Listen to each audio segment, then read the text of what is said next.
നമ്മൾ കണ്ടുവരികയും ഒരുപാട് ഹോംവർക്ക് ചെയ്ത് പഠിച്ച് പ്രാക്ടീസ് ചെയ്ത് വന്നിരിക്കുന്ന അഭിനേത്രിയാണ്. വളരെ സ്പോണ്ടേനിയസ് ആയിട്ട് ചെയ്യുന്ന. അത് ഇതുവരെ എന്റെ സിനിമയിൽ എന്നെ ചെയ്യിപ്പിച്ചവർക്കറിയാം. ഇതുവരെ ചെയ്തിട്ടുള്ള കഥാപാത്രങ്ങളെ വെച്ച് നോക്കുമ്പോൾ മനസ്സിൽ ഭയങ്കരമായിട്ട് സ്പെഷ്യലായിട്ട് എല്ലാ കഥാപാത്രങ്ങളും ഒരുപോലെയാണ് എന്നാണ് പറയാൻ പോകുന്നത് എനിക്കറിയാം. എന്നാലും സ്പെഷ്യലായിട്ടുള്ള ഒരു സ്നേഹമുള്ള കുറച്ച് കഥാപാത്രങ്ങളില്ലേ? കിട്ടിയുള്ള മലഹ, ജോൻ ജോ, ഓപ്പറേഷൻ ജാവ, ഞാൻ പ്രകാശൻ ഒക്കെ അതൊക്കെ ഞാൻ തന്നെയാണ്. ശ്രീനി സാറുമായിട്ടുള്ള അദ്ദേഹം വഴിയാണ് സിനിമയിലേക്കുള്ള അവസരം നേടിയത് എന്ന് പറഞ്ഞു കേട്ടിട്ടുണ്ട്. ഓൾമോസ്റ്റ് ഞാൻ ഒരു ഇത് തന്നെയാണ്. ശ്രീനേട്ടനാണ്. എങ്ങനെയാണ് അദ്ദേഹമായിട്ടുള്ള പരിചയം? എൻ്റെ അങ്ങളുടെ ഫ്രണ്ടാണ് ശ്രീനേട്ടൻ. എനിക്ക് ശ്രീനേട്ടനെക്കാളും എനിക്ക് ശ്രീനേട്ടൻ്റെ വൈഫ് വിമലാൻ്റിയോടായിരുന്നു അടുപ്പം കൂടുതലായിട്ട് തന്നെ. അങ്ങനെയുള്ള പരിചയം. പക്ഷേ ധ്യാനുമായിട്ട് അതായത് നമ്മൾ ഗൂഗിളിലൊക്കെ സെർച്ച് ചെയ്തത് നിങ്ങൾ രണ്ടുപേരും കൂടെയുള്ള ഇന്റർവ്യൂ എവിടെ ചെന്നാലും അയ്യോ ചേച്ചിയെ ധ്യാനോടുള്ള ഇന്റർവ്യൂ ഉണ്ട്, ധ്യാൻ എന്ത് പാവാട്ടെ ഇരിക്കുന്നത്, കേൾക്കുമ്പോ ഭയങ്കര സന്തോഷം. ധ്യാനിന് പറ്റിയ തങ്കമ്മച്ചി. എനിക്കും ധ്യാനോട്ടനും കൂടെ മുഴുനീളം അമ്മ കഥാപാത്രം ചെയ്യണം. ധ്യാനോട്ടാ കേൾക്കുന്നില്ലേ? അവൻ അടുത്ത ഇന്റർവ്യൂ കൊച്ചെന്നെ കളിയാകും, ട്രോൾ. ഇതൊന്നും ഞാൻ ചോദിച്ചിട്ടില്ല കേട്ടോ, ഇതിനുള്ള റിയാക്ഷൻ ഞാനൊന്നും ചോദിച്ചിട്ടില്ല. നമ്മള് ഈ പറഞ്ഞ പോലെ ചാൻസ് ചോദിക്കുക എന്ന് പറയുന്നത് ഇപ്പൊ നമ്മൾ അടുത്ത സിനിമ എങ്ങനെയാണ് അടുത്തടുത്ത സിനിമകൾ നമുക്ക് ചിലർ പറയുമ്പോൾ മമ്മൂക്കൊക്കെ പറയുന്നുണ്ട് സിനിമ എൻ്റെ ആവശ്യമാണ് അതുകൊണ്ട് ഞാൻ ഇനിയും ചാൻസ് ചോദിക്കും എന്ന് പറയുന്ന ഒരു സംഭവമുണ്ട്. ചാൻസ് ചോദിക്കുക അല്ലെങ്കിൽ നമ്മൾ അവസരങ്ങളിലേക്ക് എത്തിപ്പെടുന്നത് എങ്ങനെയാണ്? ഒരു കഥാപാത്രം കഴിഞ്ഞ് അടുത്ത കഥാപാത്രത്തിലേക്ക് ഇതുവരെ എനിക്ക് തേടി വന്നിട്ടുള്ളതാണ്.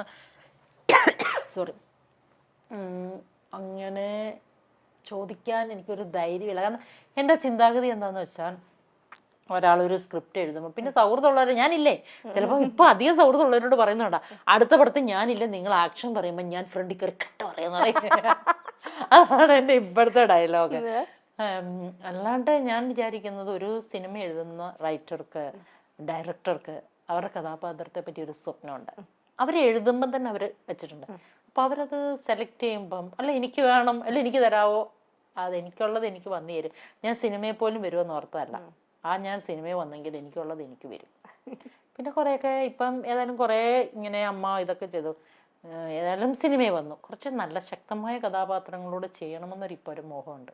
ഇപ്പം ഞാൻ തുടക്കത്തിൽ ഇന്റർവ്യൂ തുടങ്ങുന്നതിന് മുന്നേ ഞാൻ പേഴ്സണലി പറഞ്ഞു നമ്മുടെ മനസ്സിൽ പതിഞ്ഞ നമുക്ക് ഇഷ്ടപ്പെട്ട ഒരുപാട് അഭിനേത്രിമാരുമായിട്ടുള്ള ഒരു കമ്പാരിസൺ വരുന്നില്ല. ഞാൻ പേരെടുത്ത് പറയണില്ല, പക്ഷെ ആ ഒരു കമ്പാരിസൺ കേൾക്കുമ്പോൾ എന്ത് ഫീൽ ചെയ്യുന്നേ? അത് പറഞ്ഞതിൽ ഒരു കഥാപാത്രത്തെ ചെറുപ്പം തൊട്ട് ആ പേര് വെച്ച് തന്നെ കളിയാക്കാറുണ്ട്. പിന്നെ അതെനിക്ക് സന്തോഷമുള്ളൂ. കാരണം അവരുടെ ഒന്നും ഒരു അടുത്ത് പോലും ഇതുവരെ എൻ്റെ അഭിനയം എത്തിയിട്ടില്ല. പക്ഷെ പറയുമ്പോൾ ഒരുപാട് സന്തോഷമുണ്ട്, അഭിമാനമുണ്ട്. ഈ സിനിമയിലേക്ക് വന്നതിന് ശേഷം നമ്മൾ കാണുന്ന സിനിമകൾ അതിലൊരു വ്യത്യാസം വന്നു? സിനിമ കാണുന്ന രീതിയിൽ എത്രയും നാള് നമ്മൾ വെറും ഒരു പ്രേക്ഷക എന്നുള്ള രീതിയിൽ കണ്ടുകൊണ്ടിരുന്നു. എല്ലാവരും ചോദിക്കുന്നത് ഈ സിനിമയ്ക്ക് വേണ്ടി അങ്ങനെ പഠിച്ചു ഇങ്ങനെ പഠിച്ചു. ഇല്ല, എൻ്റെ കാഴ്ചപ്പാട് എന്താണോ അത് ഞാൻ ജനിച്ചപ്പോൾ തൊട്ട് എൻ്റെ കൂടെ ഉണ്ടാകുന്നതാണ്. അത് ഓരോ സാഹചര്യങ്ങൾക്കനുസരിച്ച് അത് അങ്ങനെ ഇങ്ങനെയൊന്നുമില്ല. പണ്ടും സിനിമ കാണും, എനിക്ക് സിനിമ ഇഷ്ടമാണ്, ജഡ്ജ് ചെയ്യും. പക്ഷെ ഒറ്റ കാഴ്ചപ്പാട് വ്യത്യാസമുണ്ട്. പണ്ട് സിനിമയെ ഞാൻ കീറി മുറിച്ച അതെന്നെ കാണിച്ചു ഇങ്ങനെ കാണിച്ചൊന്ന് അതല്ല. പക്ഷെ ഇന്ന് സിനിമയിലെ കഷ്ടപ്പാട് കാണുമ്പം അവരെത്രത്തോളം കഷ്ടപ്പെടുന്നുണ്ട്. എനിക്ക് പാത്രം കഴുകിയ വെലുമടക്ക് കഴിക്കാനും കൊണ്ട് തരുന്നൊരു, ഞാൻ ആദ്യം പോയി മിണ്ടുന്നത് നമ്മൾ ഫുഡ് കഴിച്ചു കഴിഞ്ഞാൽ അവിടെ പോയി പാത്രം കഴുകുന്ന കുട്ടികളോട്. എത്ര പേര്, ഒരാൾ ഒരു നായകൻ തന്നെയോ ഒരു നായിക തന്നെയോ ഒരു ക്യാമറമാൻ തന്നെ ഒരു സിനിമ ഉണ്ടാകുന്നില്ല, ഒരു ഡയറക്ടർ മാത്രമായിട്ട്. ഈ 4 പേരിലല്ല സിനിമ. അതിനകത്ത് ലൈറ്റ് ബോയ് ഉൾപ്പെടെ പാത്രം നമുക്ക് പട്ടിണിയില്ലാതെ നമുക്ക് ദാഹമില്ലാതെ നമ്മളെ കഴിപ്പിക്കുന്നവരുൾപ്പെടെ എല്ലാവരും ഈക്വലാണ് അല്ലേ? ഇപ്പം മോക്ക് ഒരുപാട് നല്ല ഹെയർ ഉണ്ടെന്ന് പറഞ്ഞിട്ട് ഒരു സ്ത്രീ ആവുമോ? നല്ല കണ്ണുണ്ടാവണം, നല്ല ചുണ്ട് എന്ന് പറഞ്ഞാൽ എല്ലാവർക്കും അവനവൻ്റെ ആ ഒരു അവനവൻ്റെ ബ്യൂട്ടിയിൽ നമ്മൾ ശ്രദ്ധിക്കത്തില്ലേ? എൻ്റെ ഹെയർ നല്ലോന്നും പറഞ്ഞാൽ ഹെയർ മാത്രമാണോ നോക്കുന്നത്? അല്ല എൻ്റെ ചുണ്ടാന്നുള്ളപ്പോൾ ചുണ്ട ലിഫ്റ്റ് കണ്ണ് വളർത്തുമ്പോൾ കണ്ണിനെ ഉപേക്ഷിക്കുമോ? അതുപോലെയാണ് ഒരു സിനിമയിലെ എല്ലാവരും സിനിമയുടെ കഥ പറയാൻ തുടങ്ങുമ്പം തൊട്ടുള്ളത് അവസാനം വരെ എല്ലാവരും ഒറ്റ മനസ്സിലായി ഇറങ്ങുമ്പം ദൈവമേ, എനിക്കങ്ങനെ പല ഇതും തോന്നിയിട്ടുണ്ട്. നമ്മൾ ഇറങ്ങുമ്പം ആ ലൊക്കേഷനിൽ നിന്ന് പോകുമ്പോൾ നമുക്കറിയാൻ പറ്റും ഈ സിനിമ എന്താവുമെന്ന്. ആ വൈബിലുണ്ട് ഒരുപാട്. ചിലയിടത്ത് എനിക്ക് തോന്നിയിട്ടുണ്ട് അവർ സിനിമ ഒരെന്താ സംഭവമാണെന്ന് വെക്കുന്നതൊന്നും അല്ലാണ്ടായി പോകാറുണ്ട്. എന്നാൽ എല്ലാം ഒരു കാരണം ഒരു സിനിമ ലൊക്കേഷൻ ഒരു 100 പേരുണ്ട്, അവർ 100 പേരുടെയും സന്തോഷം എപ്പോഴും പോസിറ്റീവ് എന്ന് പറയുന്നത് എന്തിനാ? ഇപ്പം യോഗയ്ക്കൊക്കെ ചിരിയും അതും ഇതൊക്കെ കാണിക്കുന്നുണ്ടോ? പോസിറ്റീവ് വരാൻ വേണ്ടിയാണ്. അപ്പൊ ആ കൂട്ടായ്മയുടെ സന്തോഷമാണ്.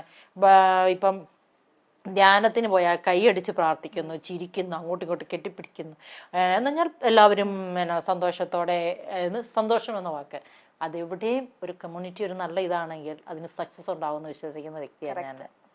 അല്ലാണ്ട് ഒരു ഗ്യാങ് ഇപ്പോഴും ഉണ്ട്, എല്ലാവർക്കും ഓരോ സെക്ഷനാണ് ഫുഡിന് പോലും. അതൊക്കെ എനിക്ക് കാരണം എല്ലാവരും അവനവന്റെ വീട്ടിലെ രാജാക്കന്മാരാ അല്ലേ?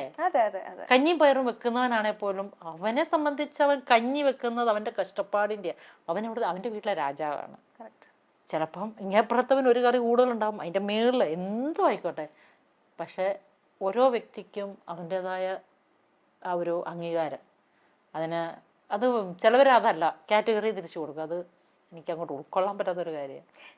സ്ത്രീകൾക്ക് പ്രത്യേകിച്ച് നമ്മൾ സിനിമാ മേഖല സിനിമ എന്ന് മാത്രം പറയുന്നില്ല, പക്ഷെ ഇത്തരത്തിലുള്ള മേഖലകളിൽ നമുക്ക് സ്ത്രീകൾ ഒരുപാട് പ്രശ്നങ്ങൾ നേരിടാറുണ്ട്. നമുക്ക് അവിടെ ചെല്ലുമ്പോൾ പ്രിവിലേജുകൾ കുറവാണ്, സ്ത്രീ എന്നുള്ള രീതിയിൽ മാറ്റി നിർത്തപ്പെടുന്ന കുറെ സിറ്റുവേഷൻസ്, അല്ലെങ്കിൽ നമുക്ക് കുറച്ച് എന്താ പറയാ കൺസിഡറേഷൻ കുറച്ച് തരിക, ഇല്ലാണ്ട് ഇഗ്നോർ ചെയ്യണമെന്ന് പറയണില്ല, അല്ല മൈൻഡ് ചെയ്യാൻ പോണ്ട. നമ്മുടെ രാജാവാന്ന് നമ്മുടെ മനസ്സിൽ നമ്മൾ 10 പ്രാവശ്യം പറഞ്ഞു കഴിഞ്ഞാൽ പിന്നെ വരുന്നവരൊക്കെ നമ്മുടെ പ്രജയാണ്. നമ്മളെ ഭരിക്കാൻ ആരും അനുവാദം കൊടുക്കാതിരുന്നാൽ മതി. നമ്മളാണ് നമുക്ക് വിലയിടേണ്ടത്. നമ്മളവിടെ താന്നു പോകുമ്പോഴാണ് ശരിയായിരിക്കാം. ഞാൻ കഴിഞ്ഞ ദിവസം ഈയിടെ എൻ്റെ ഓടിക്കാറയിൽ ഞാൻ ദാരിദ്ര്യം പിടിച്ച സ്ത്രീക്ക് ഓടിക്കാറോന്ന് ചോദിച്ചു. അവര് നോക്കുമ്പം ജീൻസും ടോപ്പും ഇട്ട് ഓടിക്കാർ ഓടിക്കുന്ന ഓരോ മനുഷ്യന്റെ കാഴ്ചപ്പാടാണ്. ഹൈ ഹീലിട്ട് മുടി കെട്ടി അല്ലെ കൂളിംഗ് ഗ്ലാസ് വെച്ച് ഓടിച്ചാലേ പണക്കാരിയാവൂ. ഞാൻ പണക്കാരിയല്ല, ഞാൻ സാധാരണക്കാരിയാണ്. ഞാൻ പറയുവാണ്, ഞാൻ പണക്കാരിയാന്ന് പറഞ്ഞാൽ ക്യാപ്ഷൻ കൊടുക്കരുത്. ഞങ്ങൾ അങ്ങനത്തെ ടൈപ്പല്ല.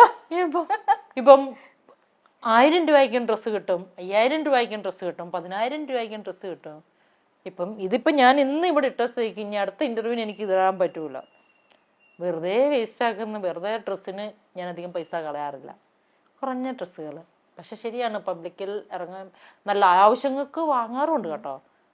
നമ്മുടെ സമൂഹം ആ ആൾക്കാരെ ശരിക്കും വസ്ത്രം കൊണ്ടും അവരുടെ നടത്തം കൊണ്ടും ഒക്കെയാണ് കൂടുതൽ ആൾക്കാരെ വിലയിരുത്തുന്നത്. കുറച്ച് ജാടയിട്ട് വലിയൊരു ഇതൊക്കെ കൊണ്ട് നടന്ന് വലിയ ഹൈ ഹീൽ ചെരുപ്പ് കിട്ടും, അതിന് അവർ ഓർക്കുന്ന റിച്ചാന്ന്.